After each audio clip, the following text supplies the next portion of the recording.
Looking for surfaces, the time before paper. Long before the invention of paper, human beings had an urge to write things down and share ideas that will last longer.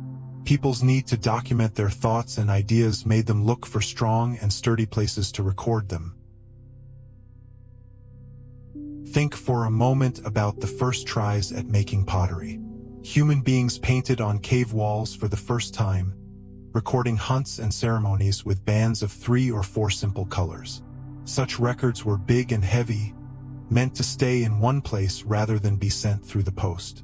In smaller sizes, stone gave people a tougher and nonetheless heavy choice for writing. The Rosetta Stone, an ancient decree that was cut from granodiorite, shows us how important permanence was to rulers of the past.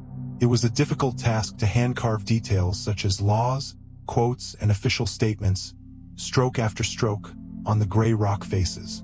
Each inscription took a lot of time and required great skill since the products were not easy to move or edit. It was in Mesopotamia, where the Tigris and Euphrates gave the land its fertility, that a unique answer was found in nature. Clay. Using a wet clay tablet and a cut reed, kinds of stylus, scribes would write by pressing wedge-shaped signs into the tablet. Cuneiform was used to capture even the smallest daily events as well as the biggest stories. Once these tablets were inscribed, they could be set out in the sun to serve as temporary records, used for administrative purposes or lists, or put in a kiln for deeper archiving and have served as lasting records for thousands of years. The baked records contained records of business, laws, and even epic poems, allowing us to gain important knowledge about ancient civilizations. On the other hand, since fired clay tablets were strong yet heavy and not designed for long texts, moving a lot of text was a big challenge. In other places and with different cultures, stones or dyes from leaves were used instead, and each material offered its own upsides and downsides. During ancient times in India and Southeast Asia, dried palm leaves were treated and used regularly to write on. Writers carefully carved these long, narrow strips with a metal pick, often coating the text with soot or dye afterwards to help make it more readable. Stacks of the leaves were arranged and joined with strings, usually placed through 2 holes in the sheets, which gave these works the titles pustaha in some areas or alas in others. Even though much lighter than clay or stone and flexible, palm leaves were still organic and could rot in the wet and insect-filled climate. So monks and royal archivists had to take great care to preserve them and regularly recopy their contents. Years before the technology at the heart of this story, ancient China produced early texts that were written on unique materials. Divination in the late Shang dynasty was done by reading from oracle bones carved on oxen scapulae or turtle shells. The question to the ancestors or gods was written on the bone or shell and then heated until it broke.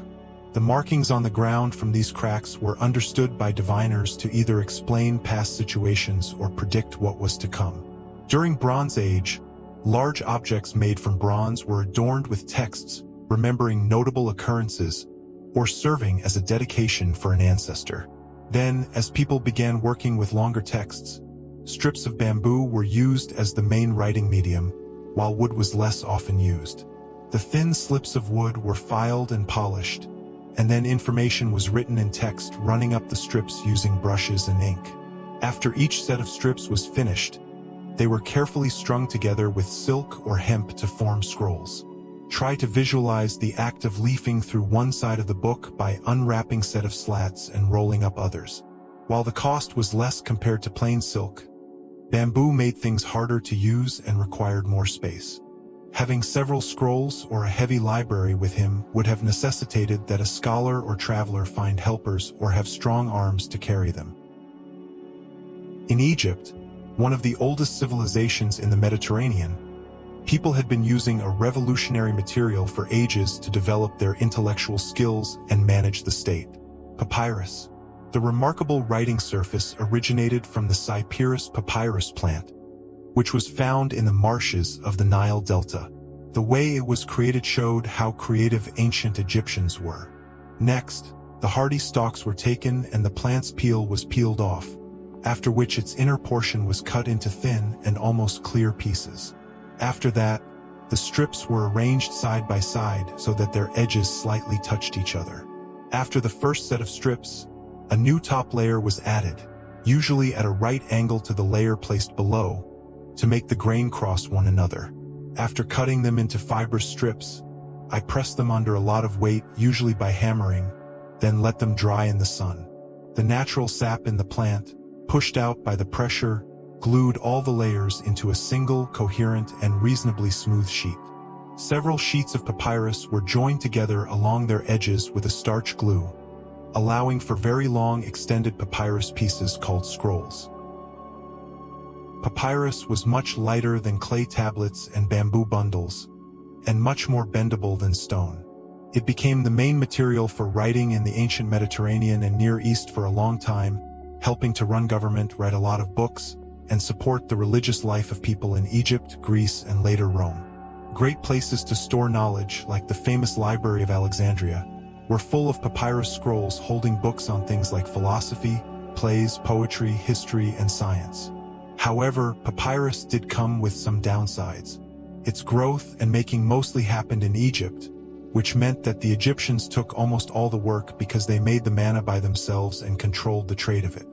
This often made it very costly for countries that used to get most of their grain from Russia, so they had to spend a lot of money to buy it from elsewhere. Furthermore, papyrus easily turned soft and broke down if it got wet, and it would also get very brittle as it got older, especially in places where the weather was not as dry as in Egypt. Its fibrous nature also meant it could easily crack or split apart if someone wasn't careful when working with it. With the expansion of the Roman Empire and a decrease in the supply of papyrus for multiple reasons, people began using a different material which had a different history and traits: parchment. According to Roman historian Pliny the Elder, it was Eumenes II, the ruler of Pergamon from the 2nd century BCE, who advanced the craft of producing parchment. According to the story, it was competition with the Old Kingdom of Egypt, which was in possession of papyrus and tried to stop giving it to Pergamon to help its library, that pushed Pergamon scholars to create parchment. While animals had been used for writing in many cultures for a long while, the Pergamene developments created a higher quality and more versatile parchment. The making of parchment started with carefully preparing an animal's skin, usually from sheep, goats, or calves. It took many actions and effort to complete the process. The skins were treated with lime to take out the hair and clean the fat from them. All the remaining hair and flesh was carefully cleaned from the bones, and this job was done skillfully to avoid affecting the skin. Next, the stretched skin was placed taut on a frame, where it was scraped more, thinned down, and smoothed out with a lunellum knife, and occasionally pumice powder was used to make the skin suitable for writing. Especially smooth and pale parchment, called vellum, was created from the hides of very young calves, or lambs or kids. There were distinct benefits to parchment compared to papyrus, which helped cause its popularity to rise slowly.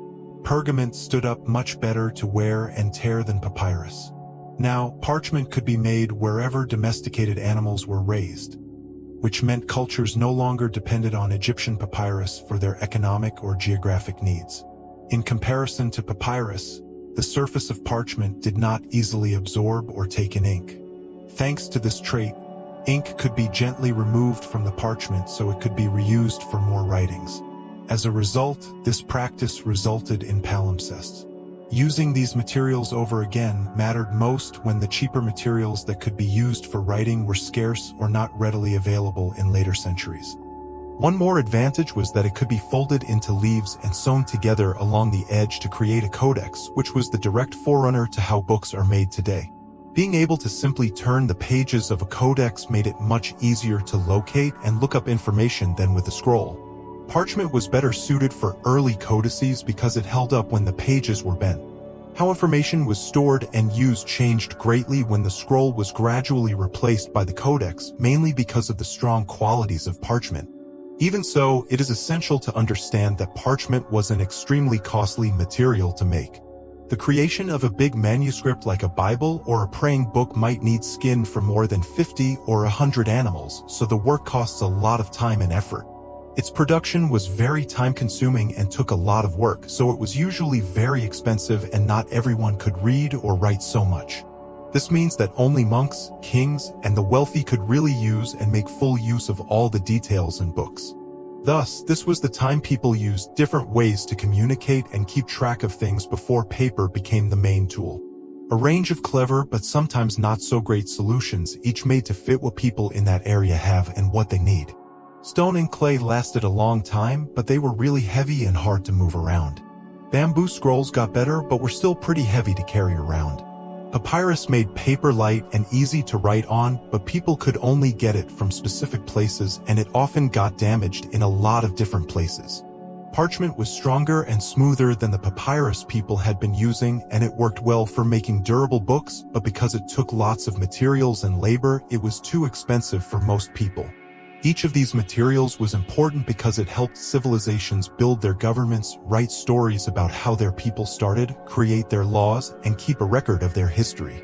Yet, each came with their own set of problems that made it hard for knowledge to reach everyone in a cheap, fair, and broad way. The global stage was thus accidentally set, though most people back then didn't notice it, for a new invention that started in Asia and slowly, almost unnoticed at first, would start to shift the way people talk to each other and how societies grew and changed. The discovery of paper in China was a new technology. What we know as refined paper started its journey in China. While scholars say that proto-paper from hemp fibers was used in China as long ago as the 2nd century BCE, the commonly accepted inventor for modern papermaking is Cai Luan, a Han Dynasty official, who is thought to have introduced a refined method in 105 CE. Some historians believe that Cai Luan, a government official with an impressive record who worked for Emperor He, was not the first to come up with the idea of processing bark to make paper in China. At the same time, he is credited with making the manufacturing more orderly and standard by adding different materials and displaying his improved creation to the emperor. Based on Fanya's Ho Han Shu, Book of the Later Han, which was compiled in the 5th century CE, we can find an important passage about this section of history. In ancient culture, writings and inscriptions were mostly made by tracing on pieces of bamboo or on silk strips called chi. Even so, silk was too expensive and bamboo too heavy, so people found them hard to use. Cai Luan, known as Shi Luan, then suggested making a material out of the bark of trees, leftover hemp, ragged pieces of cloth, and disused fishing nets. In the year Yuanqing, which is 105 CE, he offered his method to the emperor and was highly commended for his talents and ideas. It is worth stopping here for a bit of reflection because the basic wisdom of this process has remained at the heart of papermaking for almost 2,000 years, no matter the region or culture. The first step in making paper was to break the main raw materials given by Cai Luan into smaller pieces. During this step, the bones were soaked in water for a long time before being boiled with an alkali like wodash lye, which helped to loosen the material and begin chemically breaking down the gums and resins. Then, the softened material was smashed into finer particles by pounding in stone mortars or by using trip hammers driven by water energy, an improvement made later. This strong mashing and beating helped break apart and dissolve the individual fibers in the unprocessed materials, turning them into a suspension within water. Once the chemicals were neutralized, the mixture had formed into a watery soup filled with loose cellulose fibers, which could now be made into paper. People usually would pour the pulp or dip the mold in it onto a flat, porous mold. Most of the time, the mold was made up of a rectangular wooden box with a slender screen attached tightly on top. It was usual in the first stages of Chinese papermaking to make the screen out of joined bamboo slivers stitched together with silk or animal hair and on occasion with woven cloth. When the water from the slurry drained freely through the screen's fine openings, it left a uniform, matte layer of cellulose fibers behind on the surface. Then the delicate and wet paper was carefully removed from the mold using a skill called couching, a French verb that can be traced back to the word for laying down, and put either on a piece of cloth, a wooden surface, or onto other, earlier sheets that held absorbent felt. To form a post, several newly formed sheets were stacked vertically, one on top of the other. More pressure was applied with levers or screw techniques so that most of the water could leave the pulp and the fibers were more tightly packed, making the sheet thicker and tougher. When they were done, the sheets were dried by taking care that each sheet was separate and not touching. In most cases, brushing the cloth onto a wall kept warm by a fire or by hanging it from a rope or rod in a well-aerated loft solved the problem. After the whole process, we ended up with one sheet of paper. It requires less work to make than silk, can be purchased for less, and it is much easier to take around than bamboo strips. The surface helped ink stick to the brush when writing and calligraphy were being performed. It is important to note that the paper used and made a few thousand years ago wasn't always clean white like we think of paper now. Its quality, look, and feel could change a lot because of the different types of raw material picked, how pure the water was, how skilled the person making the paper was, and the exact process used to get everything ready. Some early papers were rough in feel and often showed yellow or brown colors because of what the fibers naturally looked like or because some dirt or, over time, techniques were refined. Additives like starch from things like rice or other grains were added to the paper during making and sometimes put on the dried sheet afterward to help the paper hold ink better. This is called sizing. This sizing treatment made the paper less absorbent, which stopped the ink from spreading or running and kept the lines on the paper clearer when the calligrapher wrote with their brush. Different types of fibers made each type of paper feel and look a little different. Mulberry bark fibers, for example, were liked because their paper was strong, soft, and could last a long time. Bamboo, which was often used later on in China, made a stiffer kind of sheet, and hemp's fibers made solid paper that stood up well. Many benefits of the new material were quickly shown in Chinese society. The cost of producing one sheet of paper was much lower than that of producing one piece of silk. Because it was much smaller and lighter than bamboo or wooden strips, it was far easier to take and store documents. With the use of ink and brush, the paper gave writers a good material for both official papers and fine paintings. For this reason, the introduction of television in China on a large scale was an important and gradual transformation. Paper made the duties of scholars, administrators, and the bureaucracy much easier to handle. The history of China reveals that this elaborate administrative structure depended on paper for storing records, quick sharing of orders and laws between officials, and smooth information exchange within the empire. Since most people lacked access to books for a very long time, easily available paper undoubtedly played a big part in the rise of literacy. Writers, poets, philosophers, and historians created great works because paper was becoming more widely used and found it very useful. After Kailuan made his reported improvements, papermaking became a skill that was mostly protected and practiced within China and its nearby regions. Merchants along the Silk Road started to sell the finished products made from silk, yet very little was shared about the secrets of making the fabric. This meant that China was able to hold onto its cultural, administrative, and intellectual strength for a significant amount of time. In those first paper workshops, it must have been refreshingly quiet as people worked carefully. Batched sheets turned gently in a mold many times and new sheets were slid out with care. It was considered both a profession and, in some cases, an art where experts passed their knowledge and methods along to their students, continually improving and enhancing the work over generations. Paper was exported westward from Asia as part of ships' cargo, making its way to the New World. Eventually, the secret knowledge required for making paper outside China became possible, much like other know-how that had to be shared beyond the country's boundaries over the ages. The modern technology first went eastward into cultures that China had already strongly influenced, as many of these regions had similar ways of thinking or speaking. Some historians believe that Korea started making paper in the 3rd century CE, while others point to the early 4th century. Most likely, these texts were passed on to China through cultural exchange, carried by Buddhist monks who were responsible for writing down religious texts and therefore needed effective writing tools. Taken with the idea, craftsmen and masters in Korea soon perfected using the method and established treasured and original ways to make paper.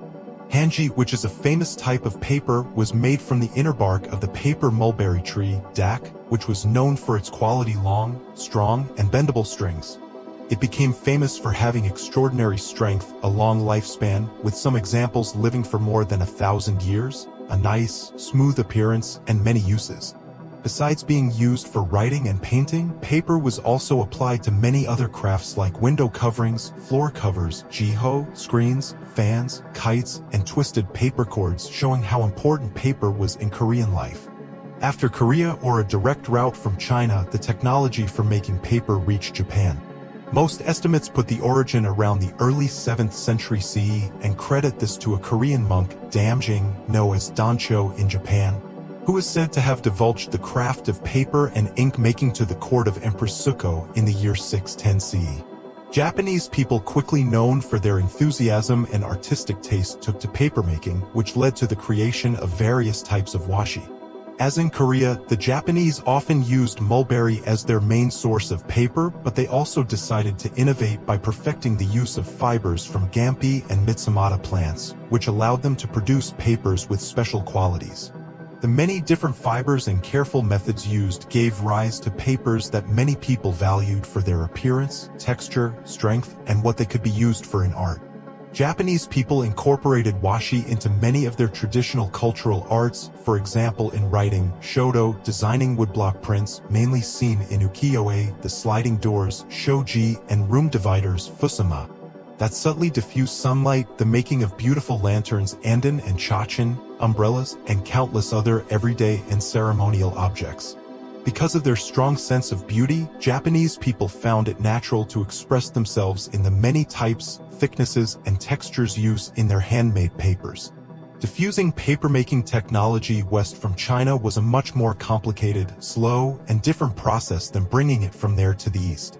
From the east, for over 1,000 years, the famous Silk Road helped deliver many goods, such as final paper, through laborious routes to Central Asia, Persia, and eventually reached the boundaries of the Roman and Byzantine worlds. Nevertheless, what actually happened in the production process from fibers to sheets was a mystery to the people in Central Asia and many other places. People believe that the critical moment for the transfer of technology from China to the Islamic Empire occurred at the Battle of Talas River in 751 CE. In the Talas River Valley in present-day Kyrgyzstan, the Tang dynasty of China, attempting to grow westward, met with the growing Abbasid Caliphate of Central Asia in a major battle. In the war with China, the Abbasid troops achieved the win, and some of the Chinese captives taken by the Arabs were skilled workers, including those who knew how to make paper. The history then explains how the papermakers were transported from China to Samarkand, which was prospering and welcoming to many at the time and was found on the Silk Road in modern-day Uzbekistan. It is assumed that many of the artisans in Samarkand were required by their captors or new employers to teach them the finer points of making paper. Samarkand took advantage of its fresh water from the Zarafshan and easy access to flax and hemp for making cellulose fibers, growing rapidly to become a main and important center for paper making in the Islamic world. The quality of the paper from Samarkand was often excellent, and regions ruled by the Abbasids soon started using it in preference to the more expensive imported papyrus and locally made parchment. It did not take long for the technology of papermaking to spread across the repeatedly expanding and smart Islamic empires, starting from the nucleus in Samarkand. At the end of the 8th century, Abbasid Caliphate built large paper mills in Baghdad, the splendid new capital city. During the rule of caliphs like Harun al-Rashid and al-Ma'mun, Baghdad rose to become the greatest center in the world for study, learning, and sharing of cultures, a key part of the Islamic Golden Age. Because of the rise in common paper, intellectual development grew at a rapid and amazing pace. Baghdad and other learning centers saw many scholars carry out big translation projects by changing works from other languages on topics such as mathematics, astronomy, medicine, chemistry, philosophy, and literature into Arabic. Because of this huge effort, a lot of information from ancient times was saved and could be further developed by Islamic scholars. Without a steady supply of paper, the famous House of Wisdom, Beit al-Hikmah in Baghdad, could never have existed and continued its work on translation and new books. Following the example of Baghdad, paper factories spread and prospered in many other important cities in the Islamic world. The resort to using Damascus's strong and beautiful paper became well known in Europe and was later coined as Carta Damascena. Tiberias in Palestine and Cairo in Egypt were also where the first mills were created. By the 10th century CE, local paper manufacturing became more popular in Egypt than the ancient papyrus industry, causing a shift in what material people chose for writing. The movement of the technology continued to the west across North Africa, and two key places for papermaking were Fez in Morocco and Kairouan in Tunisia. It is important to notice that the Islamic world did not just adopt Chinese papermaking methods in their original form. They also came up with numerous improvements and new advances in the process. It was key to the paper industry when engineers first used water-powered trip hammers, alternatively called stamping mills, to simplify the hard and laborious act of beating the raw materials into pulp.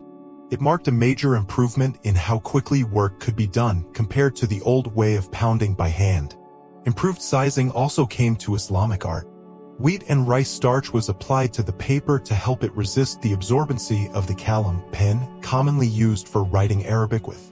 Bookbinders made exquisite leather-bound covers to protect the priceless manuscripts kept in books at this time.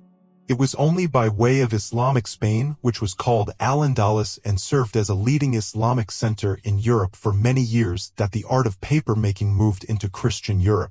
The first paper mill recorded in Europe was built in the town of Zataiva, also called Jativa, close to Valencia in Spain, probably around the mid-11th century, with some sources giving the date as 1056 CE and others as 1150 CE, even as it remains possible that small-scale paper production of earlier times existed in some places.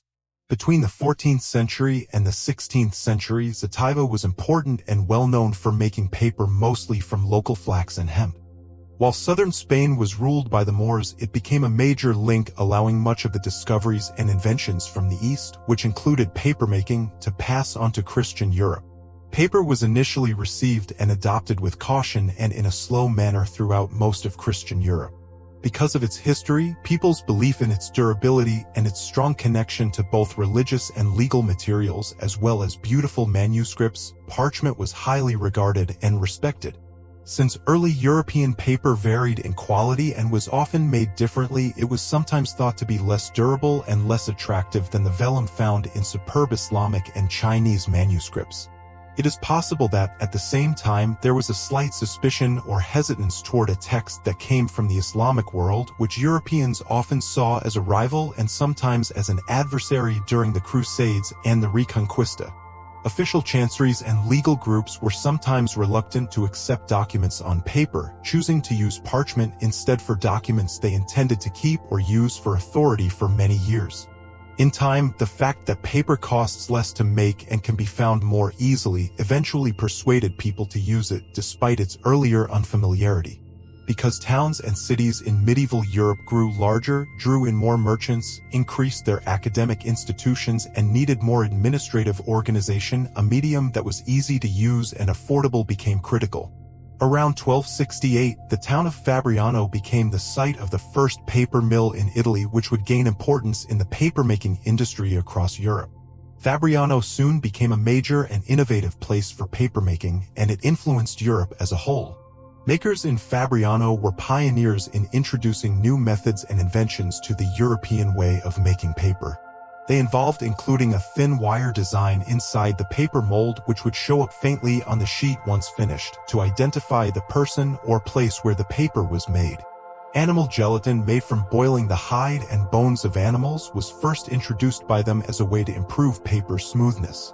The use of animal-based size allowed iron gall inks to produce sharp and clean lines since it made the paper less absorbent and prevented the ink from spreading around as compared to starch-based sizes. In addition, the Italians made pulping better through water-powered stamping mills and came up with more effective ways to press and dry the paper sheets.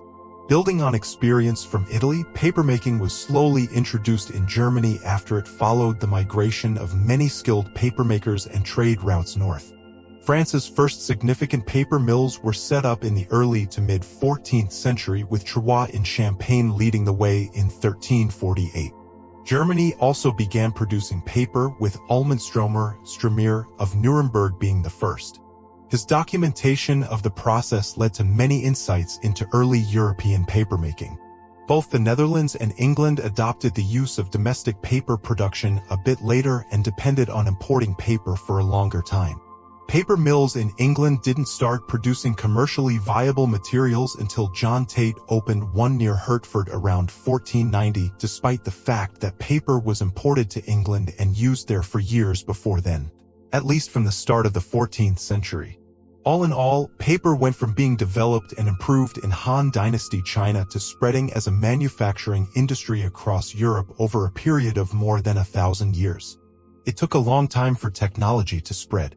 Traders, traveling artisans, and sometimes people who had been captured in war carried it along ancient and modern trade routes, and shifts in political power often helped it spread. No two versions of papermaking are exactly the same, as each culture changed it according to what they had, how things worked in their environment, and what they needed.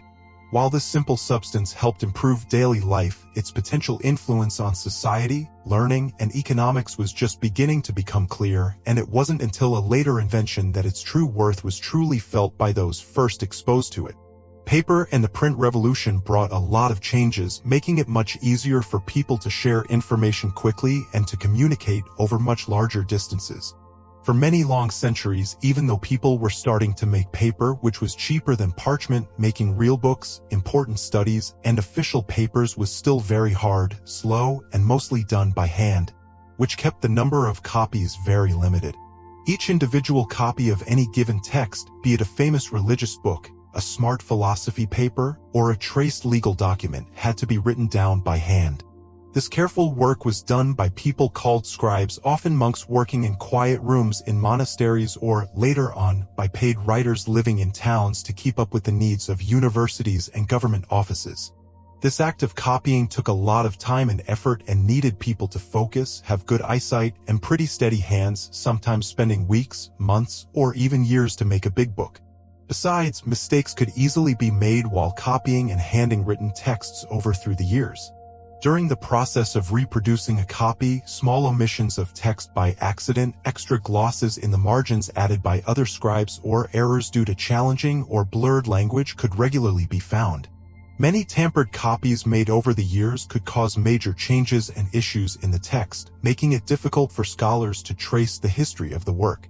The amount of work and money it took to create books meant that not many people could afford or see them, so libraries usually kept the books locked up and chained to a desk so no one would steal them. This built-in limit on how many books could be made very naturally meant that only a very small number ended up being created by today's standards, making it really hard for most people to get their hands on these books or learn from the information they held. For this reason, the ability to read and write was mostly only available to the privileged few. The reading material for clergy in such a society included holy scriptures and worship directions from this group. It was an essential part of the job to write commentaries on theology. Those at the top of the nobility sometimes learned to read and write to set themselves apart as they ruled and controlled great estates, while university scholars, lawyers, doctors, and merchants who traveled between countries relied heavily on writing for their work. Europe's development of movable type printing was the vital turning point that set paper technology in motion and changed the way people communicated. These significant innovations are mainly linked to Johannes Gutenberg, a German goldsmith and craftsman who worked in Mainz in the year 1450. Reducing the idea of movable type printing to China would also miss the fact that similar concepts had existed elsewhere before. In fact, Bai Sheng in China had created movable type with fired ceramics in the early part of the 11th century, circa 1040 CE. Even before Gutenberg tried metal movable type printing, Korean printers had already taken metal type as a tool for printing. In 1377, a religious text called the Jikji was printed with metal type over a decade before Gutenberg printed his famed Bible. Yet, the inventions made earlier in East Asia did not generate the far-reaching and all-encompassing cultural, spiritual, and social influence that the Gutenberg system brought to Europe in the 1450s. A number of linked reasons were responsible for the major differences in how these countries developed. Since the Chinese written script had many different types of symbols, figuring out how to use new printing technology took much longer and cost more than in scripts with a smaller number of letters. Because European languages used the Latin alphabet with about 24 letters plus symbols which had a limited set of individual parts, they were highly suited for printing with movable type. Besides, Gutenberg's set of improvements, formed through many years of trial and error, held up well, were easily replicated by others, and worked effectively across Europe. Through creating an alloy made of lead, tin, and antimony, he managed to make type characters that remained in good form and resisted the steady pressure of the printing press. It was good for type casting because the molten material could be molded easily and turned hard fast, so it did not wear quickly. He found a way to use an ink made from oil, setting it apart from the watery inks others wrote with. Likely due to linseed oil and lampblack, the new ink clung to the metal type and was transferred in a clear and uniform fashion onto the receiving paper under pressure. He adapted a screw press, which Europeans were already using to press grapes for wine and linen for paper, for the special aim of evenly pressing the inked type form on the paper. The system made it possible to produce large amounts of texts much more quickly with few mistakes and at a lower cost. It was the access to paper that played a vital role in making this revolutionary group of technologies work. At the root of this new art was the wealth of supply and low cost of paper that allowed for printing. It was technically possible to make books using parchment, and a few early lavish editions or special books were printed this way. Such as a small number of copies of the Gutenberg Bible were made using these expensive, luxurious skins because of the way animal hides had to be prepared to make ink work well. This reduction in what you could print, as well as the difficulty of actually getting enough skins, made it hard for printing to really go mass scale, which is what the new technology was supposed to do. Paper was the best choice, since it was smooth, uniform, absorbent, just enough for the new ink, and much less pricey than what had been used before. Thanks to how thin paper is, books containing multiple pages could be printed and easily carried where parchment books would be too cumbersome. This powerful union of paper and movable type printing caused huge and lasting changes in all parts of European society and also influenced much of the world. All of a sudden, books, pamphlets, and broadsides were able to be made in huge quantities at speeds the old scriptoriums could never reach. In the shortest term, lower textbook prices marked a huge change in the economy. With a printed book, a master printer, and a group of apprentices or journeymen, a single printing press could print lots of exact copies much quicker than a skilled scribe making one or a few unique handwritten manuscripts. As the handwritten manuscript became more and more rare, the age of easily obtained printed books rose. The ability to replicate texts rapidly and on a large scale caused many connected and significant changes to the intellectual, religious, political, and social sides of Europe. An unparalleled increase in the speed of sharing knowledge and ideas was one of the main changes. Once, some new ideas would move so gradually as a result of a scholar traveling or a manuscript passing hand to hand or by being told to others, but now they reached many more people and places at incredible speed. The widespread and quick circulation of texts boosted the many creative and intellectual movements in the Renaissance, which was already thriving in Italy and moving steadily into other parts of the Alps. Now that these writings were available in printed format at a low price, many people could study them. As a result, texts standardized by the Church became available to scholars in different places, leading to better cooperation across Europe and quicker growth of knowledge. The Protestant Reformation, known for being one of the biggest and quickest changes in European history, was made possible and spread so fast because of the printing press and paper. When Martin Luther posted his 95 Theses on the door of the castle church in Wittenberg in 1517, his ideas spread quickly when people in the German-speaking areas started to read and print copies of them as pamphlets and broadsheets. This quick spread of the idea caused a big debate and controversy all over Europe, which eventually broke apart the unity people had in their religious belief in the Western world. The ability to print Bibles in everyday language like German, English, French, and others instead of only in Latin, which most people couldn't read, was a big deal. It allowed people more than ever before to read and study their holy books on their own, look at their religion's teachings themselves, and sometimes see things a bit differently than what the official leaders said. Propaganda, often written down as cheap pamphlets, religious tracts, sermons, catechisms, and sarcastic broadsides, played a big role in the conflicts between Protestant groups led by people like Luther, Calvin, and Zwingli, and the Catholic Church in the late 1500s and early 1600s.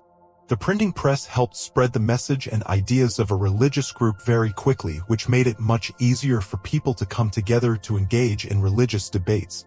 Because books and other types of printed works became both more available and affordable, literacy rates in Europe started to rise gradually from the start. Despite the fact that reading and writing were widespread for many centuries mainly in cities and among the growing middle and upper classes, more and more people became eager to learn these skills.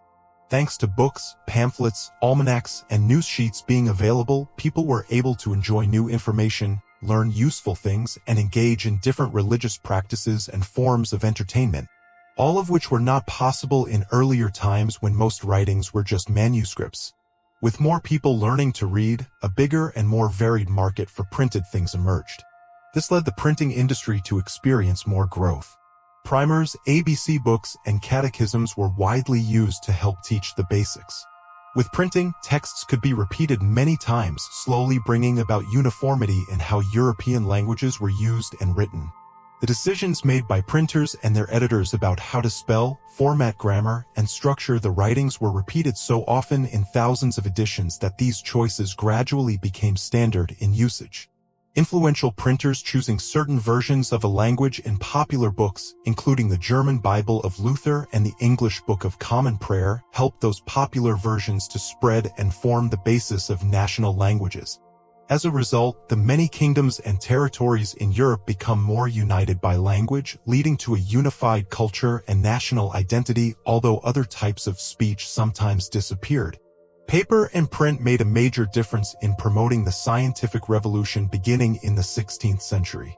Scientists, natural philosophers, and mathematicians like Nicholas Copernicus, who suggested that the Earth went around the Sun, Andreas Vesalius, who did in-depth studies of human anatomy, Johannes Kepler, who figured out how planets move, Galileo Galilei, who looked at the sky with a telescope and discovered new things about the planets, and later on Isaac Newton, who came up with rules for how motion and gravity work, all made important contributions to the way people understood the world. With help from the postal system, scientists were able to post their theories and detailed scientific findings to scholars throughout Europe with greater efficiency than at any previous time. The spread of printed books and the arrival of scholarly journals made it possible for new ideas to move between scientists, for others to review and try out experiments, and for research to be developed step by step. Drawing highly detailed charts, diagrams, illustrations, and complex maps by hand could not match the ability of a printing press to create them flawlessly and equally each time. Print made it possible to rely on a fixed version of scientific findings in texts and illustrations. Educational institutions, especially the growing universities of late medieval and early modern Europe, went through big and lasting changes because of the new print revolution. These ancient centers of learning, which used to have a small and valuable group of handwritten books that cost a lot and could only be read by the teachers or most experienced students, were now able to grow much bigger and more complete libraries. Crucially, they could also help students save money by offering them cheaper printed textbooks, collections of classic writers, and helpful explanations from experts. Learning processes began to change as new ideas and ways of teaching came into use. While oral instruction and disputation stayed important, there was a shift over time away from just memorizing long lectures word for word, often read slowly by professors so students could write down notes, sometimes less than perfectly. And more focus started to go towards students studying on their own, thinking things through, and reading a lot more books to learn. The fact that identical printed books were now easy to get made it possible to set up organized courses and exams in a clearer way. Beyond the rarefied realms of theology, classical scholarship, and natural philosophy, the spread of writing on paper and print also seriously affected how people did business, followed the law, and worked in government.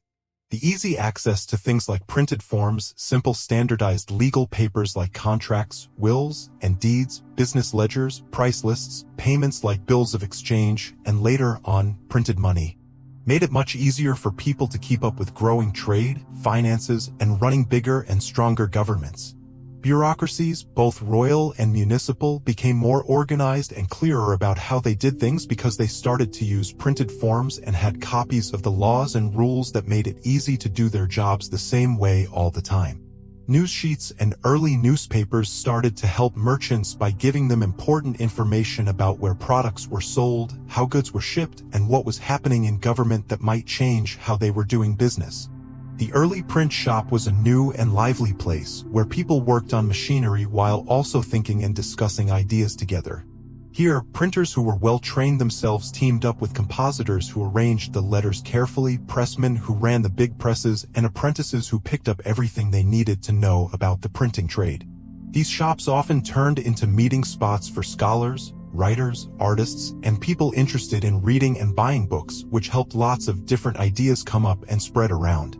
The printer wasn't just someone who knew how to run the presses, he also made big choices about which books to publish, how to get people interested in them, and how to handle the added money needed to get printing done. This growing stack of printed papers, of course, meant that the paper industry was pushed to make more and more paper to keep up. The need for paper, which came along with the printing press, went up really quickly and just kept on getting bigger and bigger. Existing paper mills around Europe needed to increase how much paper they could make, so they bought or built more vats or found steady sources of water to keep their machines running. A wave of new mills opened up in areas where people hadn't been making paper before or where there was thought to be more material to use for making paper. For several centuries, however, even though there was more demand for paper, people kept making it the old-fashioned way by putting a thin animal skin-covered frame in a vat and spreading and pouring out a thin layer of pulp on it. Just like they had learned to do in China a long time ago and later improved in places like Fabriano in Italy. The main materials people used to make paper in Europe from the 1400s up to the 1800s were mostly old linen and some of the leftover cotton rags they had lying around, like the scraps of clothes or sails. These humble pieces of cloth turned out to be something people wanted a lot, and they ended up getting very hard to find. Professional rag pickers who gathered old clothes and scraps from homes, streets, and rubbish piles to then sell them played an important part in making sure there was enough paper to go around.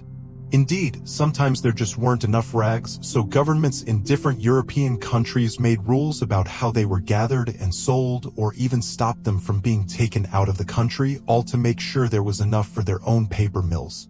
Nevertheless, even though many people tried, there just wasn't enough rags to keep up with how quickly the number of printing presses was growing and how much paper people wanted to use.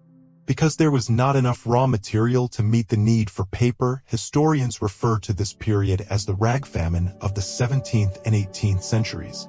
In time, this long-lasting problem pushed the paper industry to focus on discovering new sources of fiber and on automating various steps of paper production. It would be hard to express enough how paper and the printing press grew together and intensified their relationship. If there was not an abundance of inexpensive and plentiful paper already available when the press was invented, it would have become only a rare amazement that affected only a very small part of society and produced fancy items for the wealthy or for specific organizations. To put it another way, although paper would have continued to be a helpful and inexpensive writing material, it would not have caused as much noticeable change in society if the printing press had not been invented. These two technologies, when combined, revolutionized information availability to a nearly global audience, helped upset old regimes and schools of thought, helped big movements gain support, and formed the backbone for the modern world. Yet, the crowded print shops of that period are almost easy to picture in the mind. The steady sound of the wood machines, the typesetting stick clicking type into place, the fragrance mixed of paper, oil ink, and the busy workers meticulously placing letter after letter as more and more freshly printed copies began to pile up, waiting to hold people's thoughts, pictures, conversations, and visions that, over time, would permanently affect beliefs, borderlines, paths of history, and mankind's understanding of itself and its place in the universe. The age of print, made possible by paper, was really starting to take shape. The change from hand to factory paper production. After the printing press initially transformed society, the increase in paper demand did not stop and kept growing over the next centuries. Though publications were not common in the early part of the 17th century, the increasing appearance and circulation of newspapers slowly made them recognized as a source of news and political understanding. In the 18th century, books were still expensive, but more homes in the middle class started owning them, and libraries that allowed borrowing became more available. Both government offices and commercial companies increased in scope and needed to store more documents on paper. Because the Enlightenment severely emphasized reason, the need for education, an educated public sphere, and universal knowledge, people became even more eager to own printed books and other material. The main issues hampering the increase in demand included both the workforce and the existing plants. There were not enough suitable raw materials for the main types of paper like linen and cotton rags and the standard, slow, and tiring way made paper in those times. At the end of the 18th century, a machine was created that broke through traditional techniques by producing a long, endless piece of paper known as a continuous roll.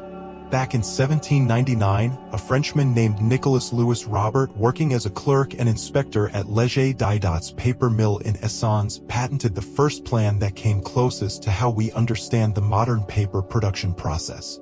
Robert suggested printing a screen belt that moves continually so pulp could be carefully poured onto it. As it was pulled forward, the water would go through the screen, making it possible for the paper to start forming. Around this concept, it was theorized that the sheet could simply be pressed and dried all the way through, making output far more efficient. At that time, because of money problems, not enough trained engineers to help, and the continuing effects of the French Revolution, Robert was not able to adapt his new invention into a useful product. He eventually sold his patent and a small sample to his manager, Mr. Saint Leger Didot. Didot, seeing that the idea had huge promise but also facing the same problems in France, brought the idea and Robert's designs to England since the country was leading the Industrial Revolution and could offer the money and skills needed to make the lithography works a success. In England, Didot worked together with his brother-in-law John Gamble and an English engineer named Brian Donkin to improve, build on, and make his brother's idea work on a bigger scale, turning it into a real and working machine. The substantial financial backing for this big and risky project came from two rich London publishers, the brothers Henry and Seeley Fordrinier.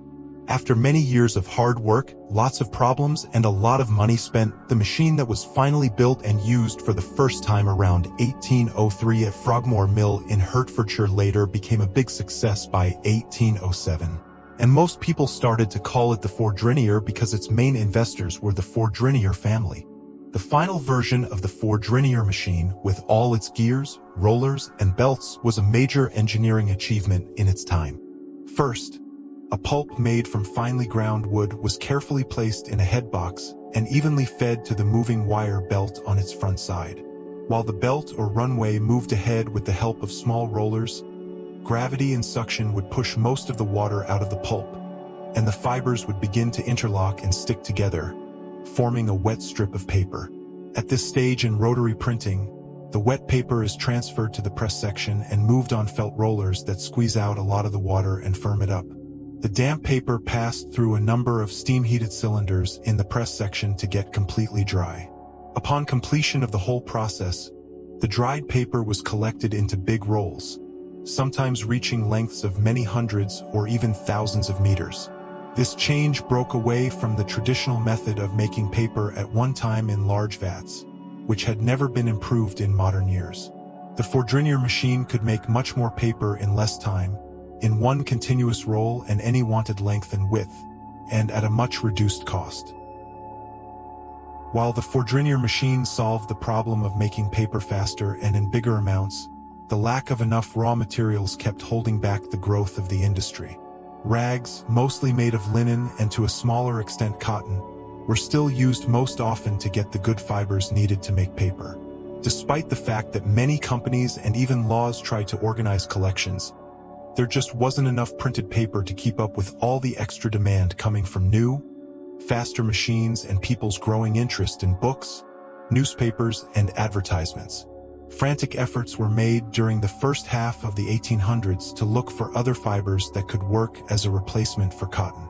Numerous experiments were done using different kinds of plant materials like straw, esparto grass, jute, reeds, and even things like peat or seaweed, but in the end, they didn't work out because the plant fibers weren't quite right, the process was too hard, or it ended up being too expensive. The ultimate solution to this ongoing shortage of raw materials finally came up in the mid-1800s when people found ways to make paper pulp out of wood, which was much more common and easier to get than rags. Although the French scientist René-Antoine Foucault de Réaumur noticed way back in 1719 that wasps made their paper-like nests by chewing up wood, It wasn't for more than 150 years after that when people figured out how to use this idea to make paper people could buy. A number of geniuses participated in making this important breakthrough. Friedrich Gottlieb Keller, a weaver and inventor from Germany, came up with and patented a machine that split wood fibers by grinding a wooden block against a revolving, greased grindstone in the 1840s. As a result, the process created mechanical wood pulp, which is also called groundwood pulp. Using groundwood pulp to make paper was cost-effective, and as a result, it became common in newspapers and inexpensive magazines, since these publications did not have to last for a long time. However, groundwood pulp was almost entirely made of the whole wood, with a significant amount of lignin, which unites the wood's cellulose fibers. Thus, paper created from groundwood pulp can become yellow and brittle, and is therefore rarely suitable for lasting or valuable items. At the same time and afterwards, new chemical ways were found to remove wood's lignin, as well as undesirable substances, to create a stronger, more stable, and less contaminated cellulose pulp. In England, in 1851, Hugh Burgess and Charles Watt created a caustic soda, sodium hydroxide method, and received a patent for it. The process was thus referred to as a soda process, and it turned out to be the first chemical approach to making pulp from wood, mainly used for hardwoods. Later, a different chemical process called sulfite was created by Benjamin Chew Tillman from the United States in 1867. While it was not used in commerce for many years, Europeans who honed it were involved as well. Acidic solutions of bisulfites, usually containing calcium, magnesium, or sodium, were used as part of the sulfite process, and this made pulp from coniferous woods, such as spruce and fir, that was stronger than soda pulp and could be used for a greater number of papers. Later, in 1879, an inventor from Germany, Karl F. Dahl, working in Sweden, came up with the sulfate process that became known as the Kraft process because of its stronger pulp. Hot alkaline solution mixed with sodium hydroxide and sodium sulfide was used to cook the wood chips in the Kraft process. Because of its strength and lack of bleachability, early Kraft pulp was usually used in wrapping papers, made paper bags, and lined the cardboard boxes for heavy duty. As chlorine and chlorine dioxide bleaching methods became available, Kraft pulps could become bright white for use in fine printing and writing papers. Thanks to the Fourdrinier machine and later, the cylinder machine from John Dickinson, paper became more accessible and modern society was forever transformed. Where paper used to be scarce and fairly expensive, it became easy to find, cheap, and everywhere. With old barriers to printing gone, newspapers started being produced daily, making them cheap enough for nearly everyone to buy. Dime novels, popular magazines, catalogs, and a range of other printed works appeared, all designed for the growing group of literate people. Thanks to affordable paper, schools and students could buy the necessary textbooks and writing equipment, helping education to become universal. To do their work, businesses and government offices depended on paper for everything, ranging from memos between staff, to records, to ads and official documents. Using cardboard boxes and paper bags in packaging helped transform how goods are distributed and sold to people.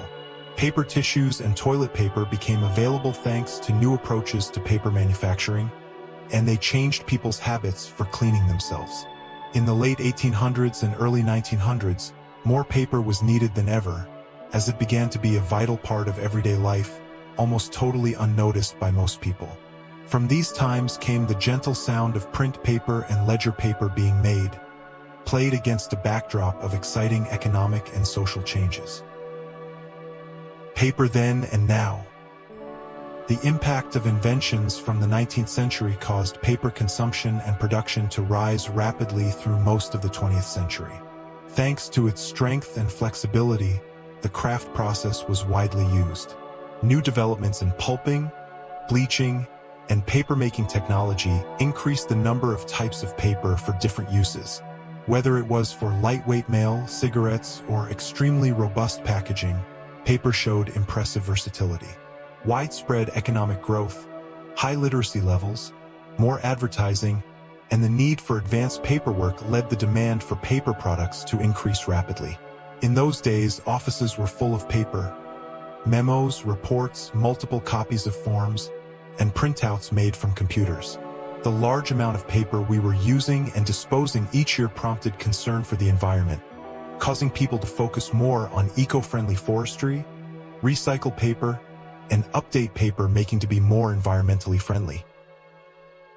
At the latter part of the 20th century, a new technology began to emerge, leading people to believe that paper would soon be obsolete.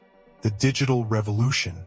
The development of PCs, the internet, email, and digital storage saw many predict that the paperless office was nearly here and that fewer papers would be used. Being able to create, store, transmit, and read information on computers made it seem clear that paper use in society would eventually decline or come to an end. Even so, the facts were not as simple or clear as they could have seemed at first. Even though much of our work is now digital and paper has been eliminated in many areas, e.g., fewer phones are in print today, papers are still being used. There was a temporary period, in some places, where paper use went up thanks to digital technology, as printing emails and web pages became very easy. Paper remains useful for doing things that computers are not as great at. The way paper feels, the fact you don't need batteries for it, the simple way to add notes with a pen, and its common role in matters of records and laws. The act of signing a contract in person still has some importance. It is still common for many to prefer reading books that are printed rather than those read on screens. Even so, a trend over the last century in most developed countries reveals that newspapers and some office papers are being used less as digital technology takes a bigger place in our daily lives. On the other hand, there is still a strong demand for other paper products, especially ones used for packaging, partly because of e-commerce and world trade. Getting into the paper industry requires following new trends, mainly sustainability, the use of various papers with distinct features, and the involvement of innovative digital systems like QR codes and interactive paper. With that, we conclude our journey through many centuries of the history of writing paper. From its simple start in Han Dynasty China as something made from pounded bark and rags, through its gradual spread around the world and valuable partnership with printing, to its use as an everyday item, paper has remained a significant underpinning of human society. For many centuries, language has helped distribute knowledge, shared ideas, managed empires, controlled business activities, expressed art and literature, and became the main way people communicate each day. People made it by slowly improving things, being patient, and using their brains to solve the basic challenges of keeping information and handing it on through generations. All these discoveries and inventions, from raising matted fibers in ancient China to the trip hammers driven by water in Samarkand, gelatin sizing in Fabriano, running the web never-ending on the Ford-Drinier machine, and turning wood into fibers, show the steady progress made in paper manufacturing. Maybe with this long and specific story in mind, you will now see the plain sheet of paper in a new light. There is more to it than just what you see at first glance. It bears witness to a gradual, steady force of people reaching out across time to shape our story. Now, perhaps, as you see all these facts added up and the century-by-century process laid out, your mind might relax, quieting as the slow paper story winds to a close.